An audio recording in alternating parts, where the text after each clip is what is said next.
Hi everyone, this is Kevin Ann at Eagle Strong Voice. It's November 17th, and I have a very important reflection to share with you.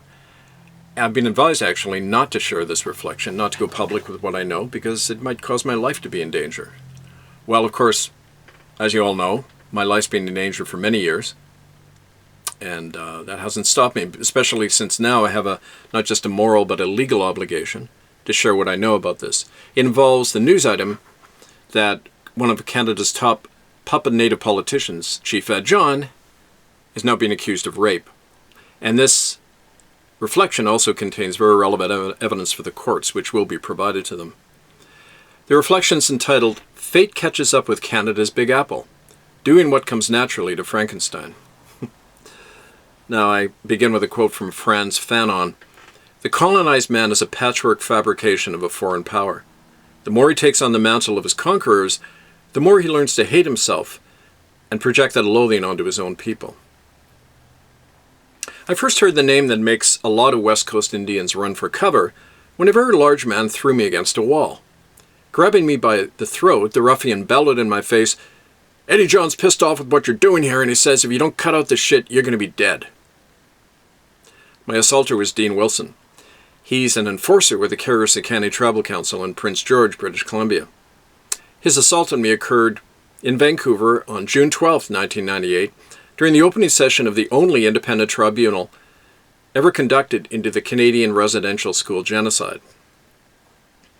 Like his boss, Dean was a feared man at our tribunal that weekend. Aboriginal men and women would scurry away from him whenever he entered the hall, even as some of them struggled to speak about what they'd endured in the Christian death camps. Nobody dared ask Dean Wilson to leave.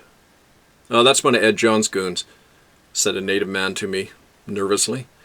"Who's Ed John?" I replied, more than annoyed. The guy just shook his head and muttered, "You don't want to know." Well, the man behind the threat against me that day was publicly accused of a crime this past week.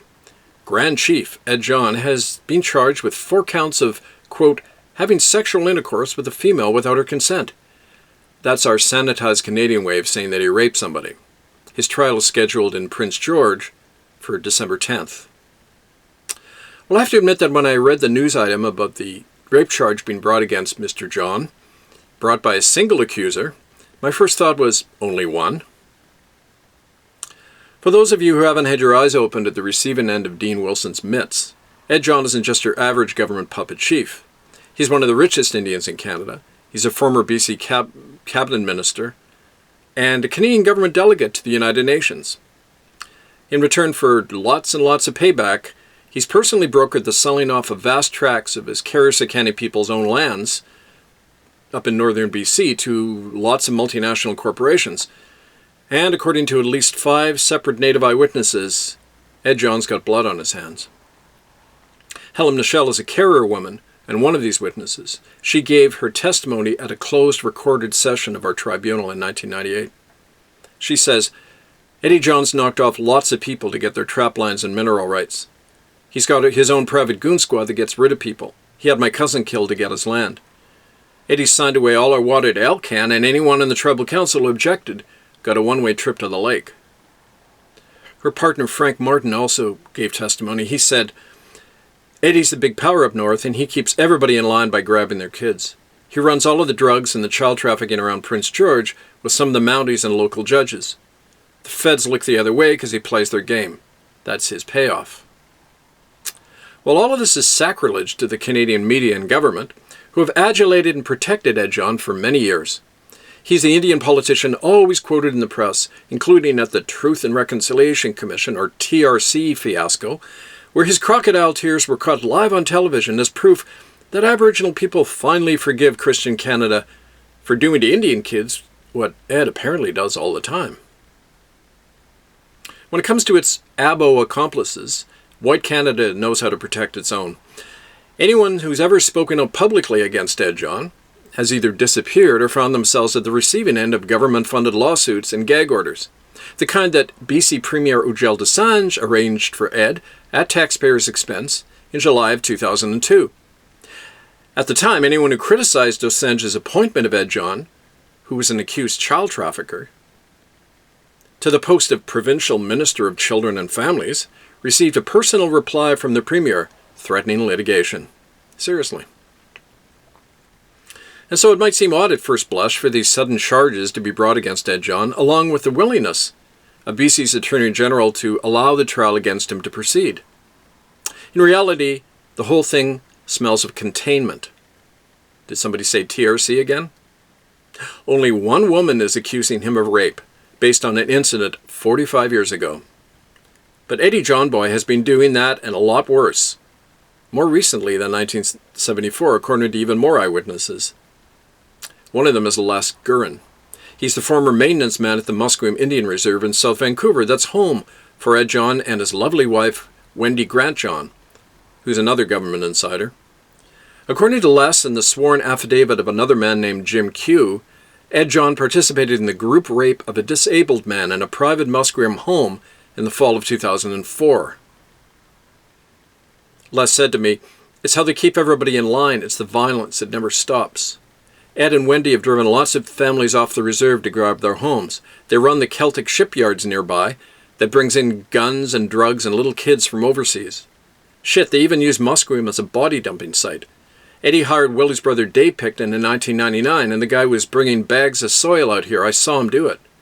Later we had some of the buried stuff analyzed at Simon Fraser University, and sure enough, it was female and pig bones mixed together.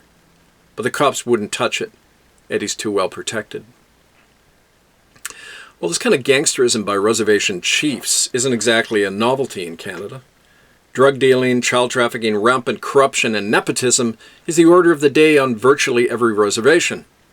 It's how the Indian Act system was set up to keep the remnant indigenous populaces disabled and fighting each other for the scraps. Another word for it is neocolonialism. Like any third world dictator, reservation chiefs in Canada manage and soak and even eliminate their own people at the behest and in the pay of big money and government. And Eddie John is on the top of that whole bloody arrangement, a fact that makes his public exoneration probably inevitable.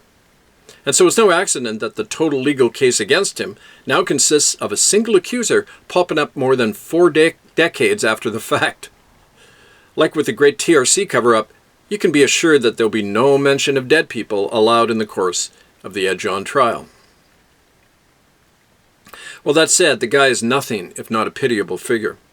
Ed John is really a Frankenstein run amok, a patchwork creation of empire manufactured in residential school that needs reining in every now and then.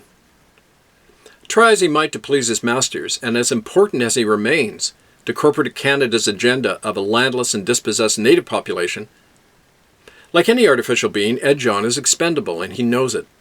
After all, there's always a host of other prefabricated brown sellouts ready and willing to complete the extermination of the few actual Indigenous people still on their land.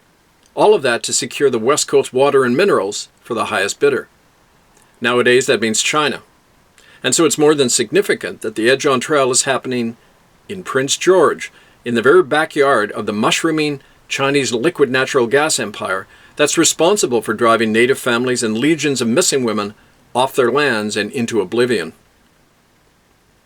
Well, at the end of the day, with or without Ed John, it'll still be business as usual in the Great White North, with the convenient added touch of a red-washed ab-original facelift on our homegrown, corporate-led genocide. As for those of you who are worried that this broadcast and my words may cause Dean Wilson to do a repeat performance on my throat, or that I'll be clapped in jail or something worse, I wouldn't worry about it. The gangster regime called Canada, that hatched slime bucket robots like Ed John, doesn't like drawing attention too much to its own filth. It prefers a neat, managed court verdict that exonerates their flunkies and gives them a mild wrist slap. That way, all the other fabricated Canadians can keep voting and paying their taxes and feeding their masters here in what the BC government still calls the best place on earth. The best place indeed, especially for a Frankenstein. Well, stay tuned on murderbydecree.com under ITCCS updates for more of this evidence on Ed John and neocolonialism in BC. This is Kevin Ann at Eagle Strong Voice. I thank you.